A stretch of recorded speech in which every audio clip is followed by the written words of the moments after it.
And as NBA TV continues its celebration of Black History Month, we now focus on Wayne Embry, a Naismith Hall of Famer whose impact was greater off the court than on it. Embry became the league's first African-American general manager in 1972 and has spent his career inspiring others and giving back to the game. Our David Griffin sat down with the 81-year-old to discuss today's game, growing up during the Civil Rights Movement, and the importance of athletes using their platforms to promote social activism. History would dictate pretty much what we could and couldn't do growing up in the 40s and 50s. And there were a lot of times when I would become discouraged. But my parents, my family would always say to me, don't become discouraged, make history. For all of your contributions to sport, as the first African-American general manager, what do you look back on now with the most pride in your career, Wayne? Well, you know, I have a great deal of pride in what we've been able to accomplish. And I had no intention of being a general manager years ago when that happened. I was just content with being a player and went into broadcasting. Yeah. And the owner of the Bucks came back and asked me to come to Milwaukee and be part of the front office. A year later, he called me to his office, says, you're the new general manager of the Milwaukee Bucks. It didn't resonate at first that I was the first. And so, of course, media and that made a big thing about that. And they said, well, do you see any significance behind it? And I said, only if it is significant to others, because I got a job to do. And I'm going to do the very best that I can. And so if it's significant to others, then hopefully, you know, it'll inspire others. You know, it was pretty tenuous at times, and as you well know, a lot of hard work, and got to persevere through a lot. But I have a great deal of pride. So a native son of New Carlisle, Ohio. Yeah. There's a stretch of the interstate there called Wayne Embry Way. Growing up when you did during the Civil Rights Movement, and a prime of your career, quite frankly, that intersects with all of Dr. King's teachings and all of Dr. King's speeches and everything that's been central to the Civil Rights Movement.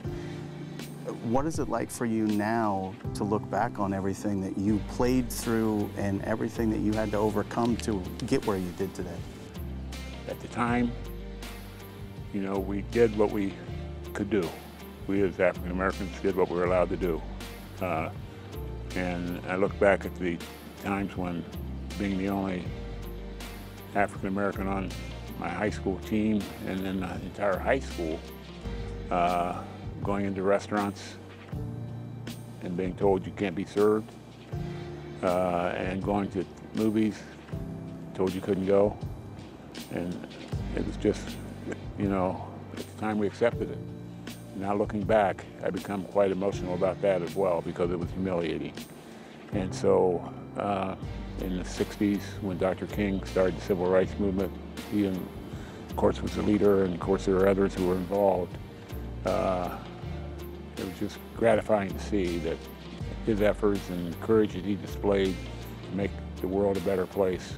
I'd like to live with the inspiration that he gave me and try to inspire others to move forward.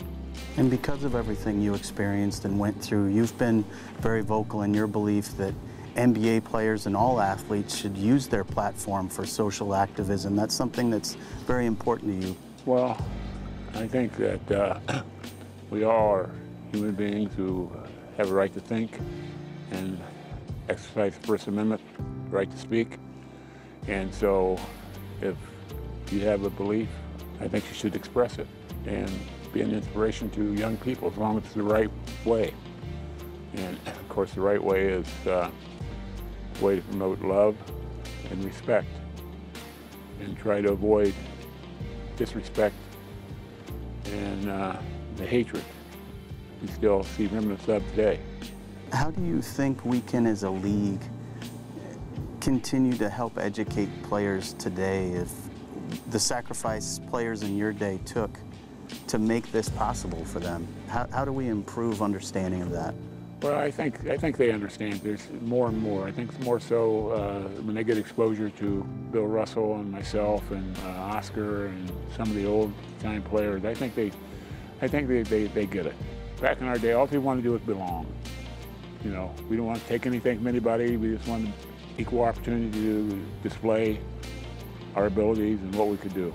I think that what we went through has certainly opened the door and paved the way for a lot of the young players and has brought the league to where it is today. But I think the players appreciate it.